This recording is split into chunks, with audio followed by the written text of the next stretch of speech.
de hoje em Romanos, capítulo de número 12. Romanos, capítulo de número 12. Vamos ver o que tem aqui a palavra do Senhor para as nossas vidas. Quantos precisam ouvir a voz de Deus, diga amém. Amém. Romanos, capítulo de número 12. Graças a Deus.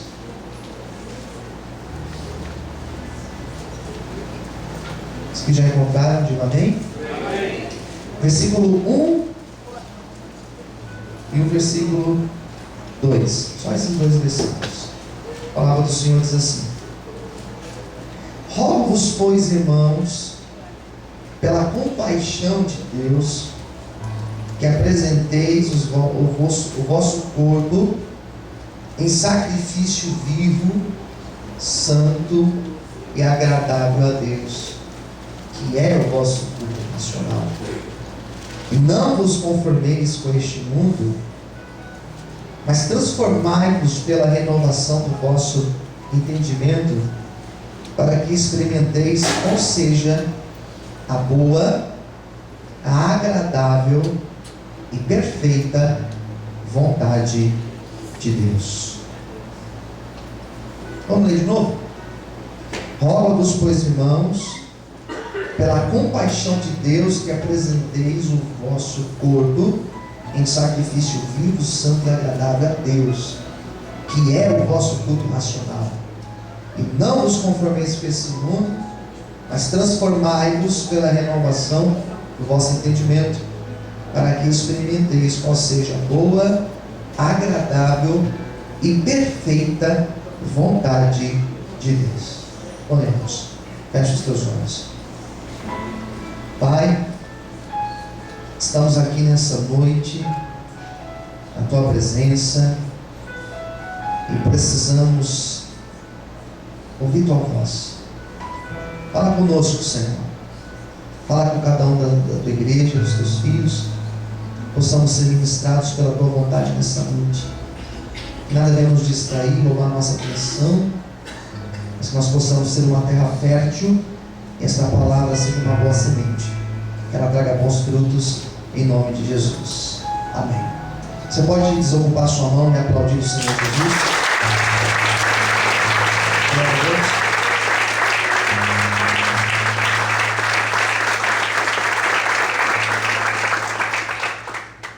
Carta do apóstolo Paulo aos Romanos, igreja de Roma. Essa é a carta mais longa de Paulo. Ela tem 16 capítulos. Ele escreve para uma comunidade que ele não conhecia. Ele escreve para um grupo de irmãos que ele ainda não tinha tido contato físico. Ele tinha um propósito de ir para Roma, porque Roma era o império daquela época, era o centro nervoso da época, o mundo da época estava ao redor de Roma. Então Paulo queria muito ir para Roma. Vários textos vão mostrar isso. E essa carta que nós acabamos de ler, ele vai tratar de muitos assuntos. Alguns teólogos vão dizer que a carta mais teológica de Paulo é essa. Ele vai tratar de algumas ideias difíceis de nós entendermos, alguns conceitos duros, complicados, complexos. E ele tenta falar, ele fala de fato de forma simples, para que aqueles que tivessem contato com essa carta pudessem entender o que ele queria de fato falar. Às vezes você tenta falar algo difícil, e você tenta usar palavras simples, e você tenta simplificar o difícil, Esse é um dos desafios de ser professor, por exemplo. Tentar fazer o complexo se tornar simples, que nem sempre é fácil. Então Paulo, ele traz nessa carta alguns assuntos bem difíceis para esse povo, um povo que estava sendo perseguido, um povo que passava por lutas, um povo que estava aprendendo o que é servir a Deus. Lá em Roma, para vocês entenderem, existiam muitos judeus, mas nem todos os judeus eram convertidos, Deveriam ter naquela época dezenas de sinagogas de judeus, uns 40 mil judeus naquele lugar, e Paulo escreve para alguns poucos cristãos, que alguns estudos vão dizer que eles tinham se convertido na época do Pentecostes e tinham ido para Roma, né? E ele escreve para esse grupo. Os judeus tinham as suas sinagogas para cultuar, mas os novos cristãos não. Esses cristãos, judeus convertidos, ou romanos, gentios convertidos, eles se reuniam em casas. E às vezes, ou geralmente, escondidos, porque eles eram perseguidos naquela época.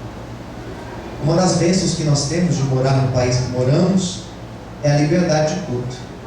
Aqui nós podemos glorificar e exaltar a Deus, que não tem problema nenhum, né? Se até às 10 horas da noite a gente quiser fazer o maior barulho aqui, a gente pode fazer, que não tem problema algum. Depois das 10 tem problema por causa do barulho. Mas nós temos liberdade para cultuar a Deus. Você pode dizer glória a Deus por isso? Graças a Deus por isso. Que nós temos essa liberdade. Mas nessa época esses irmãos eles eram perseguidos. E Paulo, o que Paulo fala na carta aos Romanos? Ele vai falar de uma linda verdade. Ele vai dizer que nós somos salvos pela graça, pela fé em Jesus Cristo. A carta de Paulo aos Romanos faz lembrar um pouquinho da mensagem de ontem. Ontem eu falei sobre a reforma protestante. Ontem eu quis trazer uma mensagem diferente, falando um pouquinho de onde surgiu a igreja evangélica, os protestantes, né? E falei sobre a reforma. E a carta de Paulo tem muito a ver com isso. Porque a carta de Paulo vai deixar isso claro, que todos pecaram. Todos nós pecamos. Todos nós. Por que nós não adoramos imagens? Por que nós não adoramos santos? Por que nós não adoramos pessoas? Por que nós não adoramos nenhum outro ser, a não ser Cristo Jesus? Porque todos nós pecamos. Por mais dedicada que a pessoa seja, bondosa que a pessoa seja, por mais gentil que ela seja, todos nós pecamos. Somos falhos e necessitamos da infinita misericórdia de Deus em nossas vidas. E Paulo então vai dizer isso, ele vai falar que todos pecaram, todos precisam da misericórdia, que todos precisam do perdão de Deus, e mais ou menos esses assuntos que ele vai trabalhar durante toda essa carta. Uma época que os cristãos estavam sendo expulsos de Roma, isso lá pelo ano de 49 depois de Cristo, pelo imperador Cláudio. Esses cristãos sendo mandados embora, e ele está ali mandando uma carta para fortalecer esses irmãos na fé, dizendo, sobretudo, que apesar das lutas, das tribulações, ele não vai falar que somos vencedores. Ele vai usar uma outra expressão que vai além. Ele vai dizer que nós somos mais do que vencedores. Essa pessoa que está sentada ao teu lado, ela é mais do que vencedora, porque ela venceu o mundo. Amém? Diga para quem está ao teu lado, você é mais do que vencedor em nome de Jesus. Diga para ele assim, levanta a tua cabeça, você é um vencedor em Cristo. Amém? Onde estão os vencedores aqui? Pode glorificar e aplaudir o Senhor nessa noite. Aleluia! Nós somos mais do que vencedores. Aleluia! Glória a Deus. Bom, daí nós chegamos no capítulo 12, que eu li para vocês, 2 versículos apenas. E o que ele vai falar nesses 2 versículos? Ele vai falar, primeira coisa que ele vai dizer, que nós devemos apresentar a Deus nosso corpo como um sacrifício. Um sacrifício. Naquela época, os judeus acreditavam que para que os pecados fossem perdoados, era preciso pegar um novilho, um cordeiro, uma pomba e levar lá no altar para ser sacrificado como uma oferta viva. Uma oferta viva era apresentada, e ali tinha o perdão de Deus, e ali eles tinham acesso a Deus. Paulo queria fazer esse rompimento. Nessa época os gentios estavam ligados ao governo, ao império, à paz romana, como se diz, ou pax romana, como se diz. Os judeus estavam ligados à lei a esses princípios da lei, do sacrifício. E Paulo traz uma outra concepção agora, dizendo: o sacrifício que Deus quer no altar não é um novilho nem um cordeiro, porque esse sacrifício ele foi até Cristo. Quando chegou Cristo subiu no altar, subiu na cruz, e o sangue dele foi derramado pelas nossas vidas. Então o sacrifício ele foi válido até Cristo. Quem entendeu, diga amém. E depois do sacrifício de Cristo, depois disso, a nossa vida tem que ir para o altar também. Lembra de um texto que Cristo falou: aquele que quer vir após mim, negue a si mesmo, tome a tua cruz e siga-me. Lembra disso quando ele falou? Ele estava dizendo isso: se você quer me agradar de fato, faça como eu fiz. Suba na cruz e morra. Daí nós pensamos, pastor, então peraí, se nós formos radicais, fundamentalistas, de pegar esse texto e levar ao pé da letra, o que nós vamos pensar? Peraí, pastor, então como Jesus morreu na cruz, eu tenho que morrer também? Quem aceita Cristo tem que morrer na cruz? Não é nesse sentido que Jesus falou, e nem Paulo falou. Quando Jesus disse isso, quando Paulo disse isso, ele estava dizendo de uma outra morte.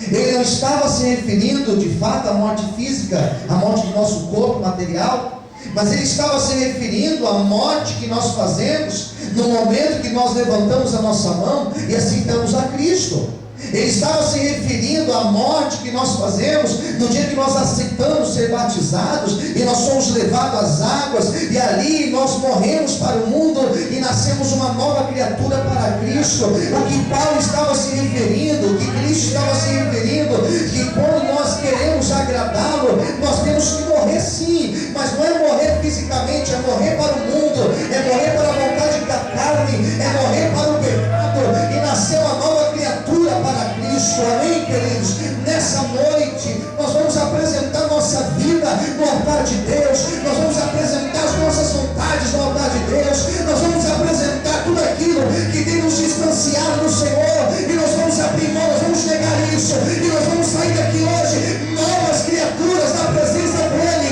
Quantos desejam isso? Levanta a mão para o céu, para o filho, e aplauda o Senhor nessa noite, em nome de Jesus. Aleluia!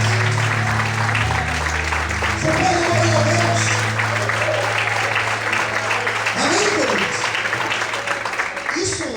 Isso quando Paulo fala, ele fala de uma forma individual, eu como indivíduo, e ele fala também de forma comunitária.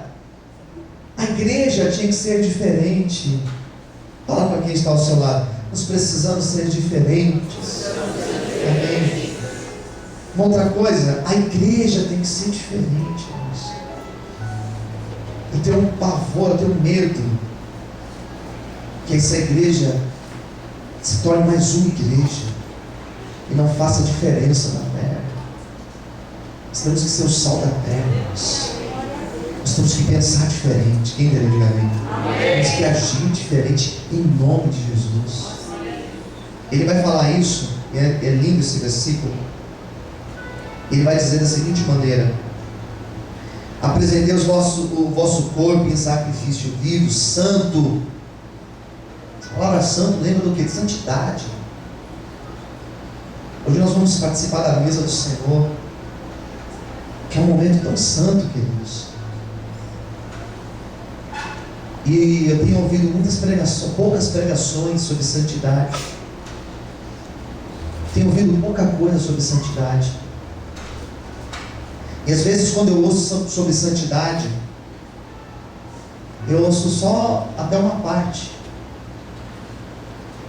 Quando a gente pensa em santidade, nós pensamos logo em não fazer o que é errado, pecado. Está correto pensar isso, mas santidade vai muito mais além do que isso. Ser santo é não pecar, é se afastar do pecado, mas além disso, Ser santo é ser igreja. Ser santo é você amar ao próximo como a ti mesmo. É você ser cristão na terra. Essa semana uma pessoa me procurou, uma pessoa que fazia um ano que eu não falava com ela. Essa pessoa me magoou muito ano passado, e acabou que nós nos afastamos da convivência, e meu coração em paz. Só que simplesmente houve um rompimento, e agora essa semana me procurou. Quando essa pessoa me mandou uma mensagem, na hora parei o que eu estava fazendo e eu respondi a mensagem. E a pessoa falou assim: pastor, obrigado porque o pastor me respondeu. Estou feliz porque o pastor me atendeu e me respondeu. Eu falei: antes de eu ser pastor, eu sou cristão. E eu procuro ser cristão, procuro ter testemunho de cristão. E aí eu conversei a pessoa, e eu finalizei a minha conversa com a pessoa dizendo: que Deus te abençoe. A minha oração é para que Deus te abençoe muito. E não é uma oração hipócrita, é uma oração sincera. Porque ser cristão, ter santidade, não é simplesmente não pecar. Você ser uma mulher de Deus, um homem de Deus, onde você estiver. É você ser uma bênção onde você estiver. Quem entendeu, diga amém. E o convite de Deus nessa noite, para mim e para você, é nos chamando para nós sermos santos, para nós sermos diferentes nessa terra, para que as pessoas possam olhar no meu rosto, no teu rosto, e elas possam dizer: existe um brilho diferente no teu rosto. Eu olho para você e você tem um jeito diferente, você fala diferente, você caminha diferente, você é diferente, amém? A minha oração é para que Deus levante homens e mulheres e obreiros aqui dentro, que sejam diferentes. Quantos desejam isso? Abre a sua boca, glorifique e adore o Senhor essa noite, em nome de Jesus, aleluia.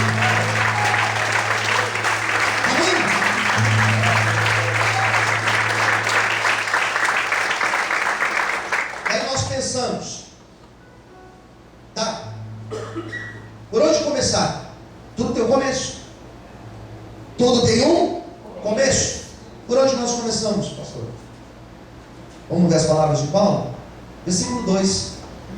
Primeira coisa que ele vai dizer: não vos conformeis com este mundo. Primeira coisa, não seja conformado com este mundo. Posso ouvir amém? Seja conformado. O que é a palavra ser conformado? O que isso fala conosco? O que é ser conformado? Aceitar. É dizer: ah, mas é assim. Essa palavra conformismo, ela está muito ligada à palavra comodismo. Não se acomode. Às vezes nós pensamos: o que minha atitude vai fazer a diferença? O que minha atitude vai fazer a diferença? Certa vez perguntaram para uma mulher, você deve ter ouvido falar dela, Madre Teresa de Calcutá. Perguntaram para ela isso: acho que a tua atitude de ajudar esses homens, essas pessoas sofredoras, acho que isso vai mudar alguma coisa? E ela compara a atitude dela a uma gota do oceano, dizendo que aquela gota é importante para o oceano, ainda que seja apenas uma gota. Às vezes nós achamos: tá, mas se eu faço diferente, muda alguma coisa? Quantas pessoas jogam papel no chão? Vai mudar se eu não jogar? E se eu te disser que vai mudar, você acredita? Nós servimos a refeição nas ruas, tão pouco que nós fazemos, comparado ao tamanho do problema, porque para a gente aqui é um trabalho muito grande. Muda, pastor.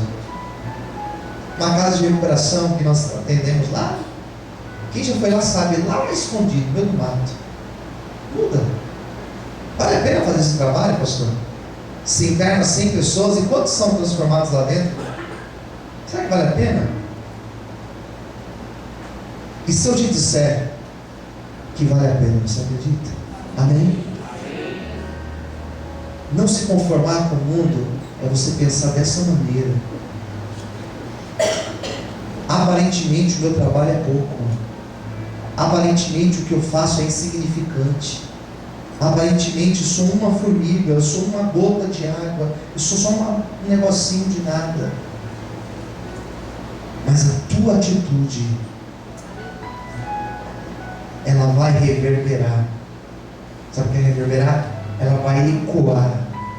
A nossa atitude hoje, que aparentemente é só uma simples atitude, vai mudar todo o universo que nos cerca, amém, queridos? A nossa atitude, por menor que seja, você nem imagina, mas tem pessoas ali do teu lado vendo o que você está fazendo e está aprendendo com você, amém? Quando você perdoa alguém, parece uma atitude tão pequena, mas você não imagina o que acontece na vida da outra pessoa. Ela também é transformada através da sua vida.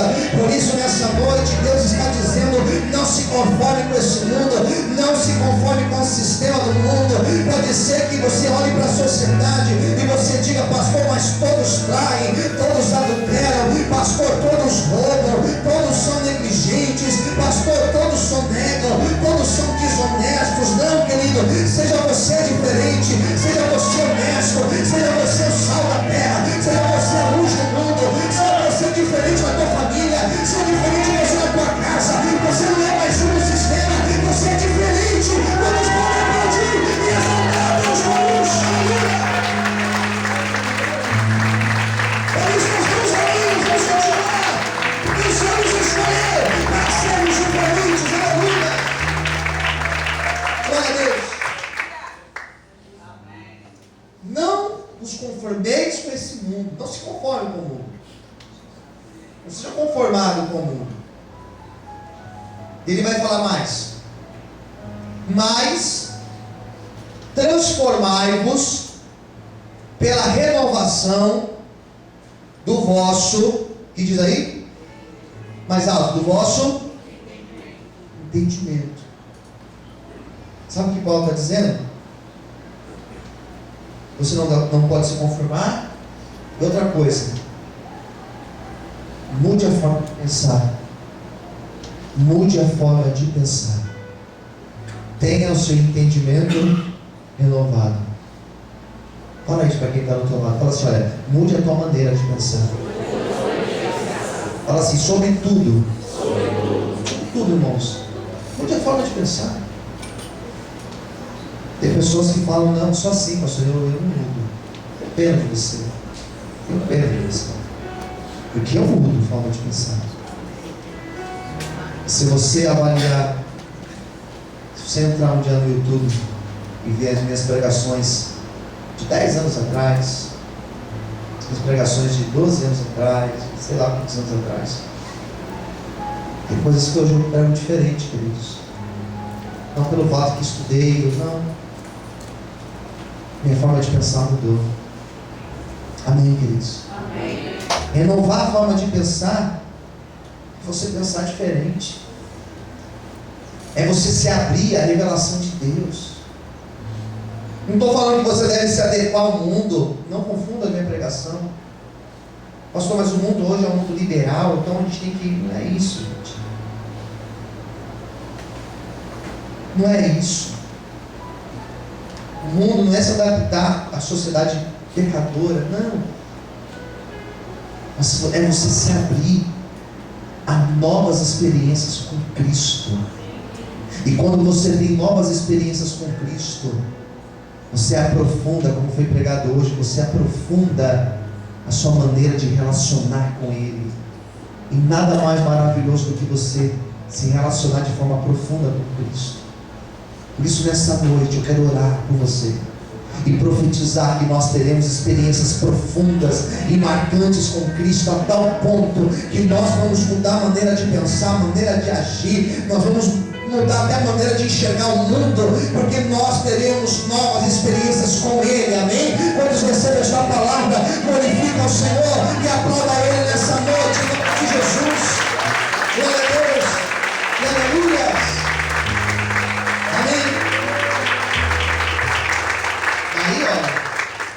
encerra. Vou encurtar a pregação. Olha como encerra. Para que experimenteis, daí assim, nós vamos experimentar qual seja, vamos ler comigo? Você pode ler? Vamos lá? Qual seja a boa, agradável e perfeita vontade de Deus. Vamos ler mais uma vez, todos juntos? Qual seja a boa, agradável e perfeita vontade de Deus. Primeira coisa, a vontade de Deus, ela é boa. Se você quer viver a vontade de Deus na tua vida, pode ter certeza, ela vai ser boa para você. Quem crê assim, diga amém. Estou encerrando, irmão, só mais 2 minutos. Você crê que a vontade de Deus é boa? Amém. Eu tenho aprendido a orar dessa maneira. Quando você ora, você está submetendo a tua vontade à vontade de Deus. Quando você ora dizendo, não é aquela oração, Deus, eu quero isso, eu quero aquele carro verde, eu quero aquela casa amarela, eu quero aquele namorado bonito. Eu até falei isso essa semana, né? Porque às vezes a pessoa ora dessa forma. Eu quero esse, quero aquele. Não é assim. Orar pela vontade de Deus é você falar, Senhor, eu quero que a tua vontade seja feita. Eu tenho essa entrevista para fazer, Senhor, mas que seja feita a tua vontade, porque ela é boa para a minha vida. Quando você espera o bom de Deus, quando você espera o tempo de Deus, você vive o melhor de Deus na tua vida. E é isso que nós vamos fazer a partir de hoje, amém? Nós vamos tirar a ansiedade, trocar a nossa ansiedade pela aquela expectativa em Deus. Nós vamos esperar o tempo do Senhor perfeito. Eu ministrei sexta-feira sobre o Salmo 40, e o Salmo 40 diz que quando nós esperamos com paciência, Deus faz maravilhas na nossa vida. Esperar o tempo de Deus é viver o melhor dele. Por isso, levanta sua mão assim para o céu. Eu quero profetizar que o bom de Deus, que o melhor de Deus virá sobre a tua vida, em nome de Jesus, e não vai demorar. É preciso ainda. Se você crê, bate palma e exalte e adora a Deus esta noite. Aleluia. Você pode aplaudir o Senhor? Amém. A vontade de Deus, primeira coisa, ela é o quê? Boa. Mais alto, ela é o quê? Boa. Boa. Só boa, pastor? Não. Porque não adianta ser boa se ela não for o restante do texto. Ela é boa e ela é perfeita. Fala para o teu irmão do lado, o que Deus faz. Fala assim, é incrivelmente perfeito. Perfeito, irmãos. Perfeito. Essa palavra perfeição, eu prego ela, eu tenho que lembrar de um texto, é incrível, é o mesmo texto. A palavra perfeição, eu sempre relaciono ela com a palavra tempo de Deus. Porque Eclesiastes 3 fala assim, que existe um tempo determinado para todas as coisas debaixo dos céus. Ele vai ter uma lista, né? Tempo de nascer, tempo de morrer, tempo de plantar, tempo de colher, tempo de afastar, tempo de abraçar, tempo de não sei o que, não sei o que, não sei o que, não sei o que. Ele chega lá no 11. E no versículo 11 diz assim, que ao seu tempo, Deus faz tudo perfeito. Não é no meu tempo, é no tempo de Deus. E se você tiver paciência de esperar o tempo de Deus na tua vida, eu garanto a você que você ainda vai testemunhar, pastor, o que Deus fez foi perfeito na minha vida. Você é solteiro que tem olhado para Deus preparar alguém para você, se você esperar o tempo de Deus e não sair pegando o primeiro que você vê na frente, se você esperar o tempo de Deus, você vai dizer, pastor, essa pessoa que Deus preparou, ela é realmente perfeita para a minha vida. Você que está orando para Deus fazer algo na tua história, se você tiver a paciência de aguardar o tempo dele, você ainda vai testemunhar. Deus faz tudo perfeito e maravilhoso. Será que você pode glorificar e aplaudir ao Senhor bem forte? Aleluia! Glória a Deus!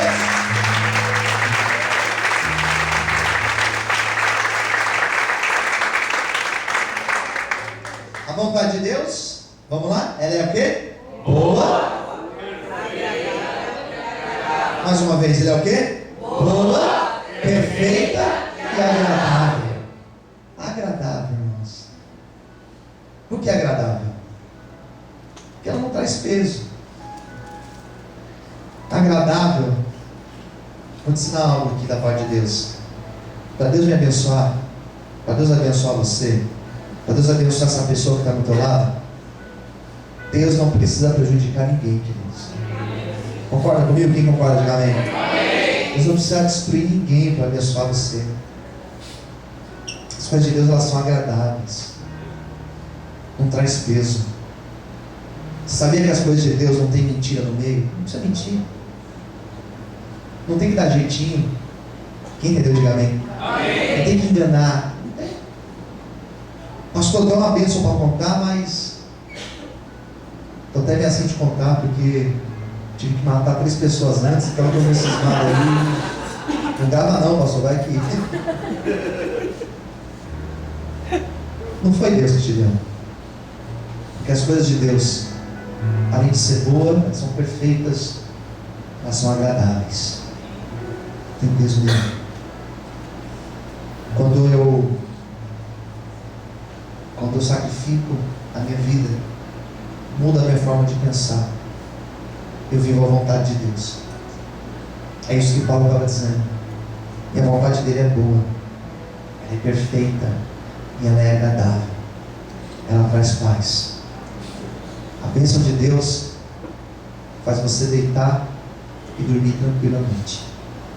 Eu conheço pessoas que elas enriqueceram muito, só que elas deitam e não dormem. Conheço pessoas que destruíram famílias, e elas não dormem em paz. Só que a bênção de Deus, ela faz você deitar e dormir em paz, e viver em paz, sem se esconder de ninguém, sem enganar ninguém. Por isso, nesta noite, a minha oração, por cada um aqui, por aqueles que vão ouvir e assistir essa palavra, é para que todos nós possamos viver a boa, perfeita e agradável vontade do Senhor. Se hoje você não tem vivido isso, é tempo de nós vivermos essa palavra, porque Deus tem o melhor para as nossas vidas. Amém. Você crê nisso? Amém. Então aplauda o Senhor. Glória a Deus. O Senhor te abençoe. Que essa palavra se cumpra nas nossas vidas. Amém? Vamos orar. Tem uma música, aquela plano melhor, sabe tocar ela? Claro que sabe, né?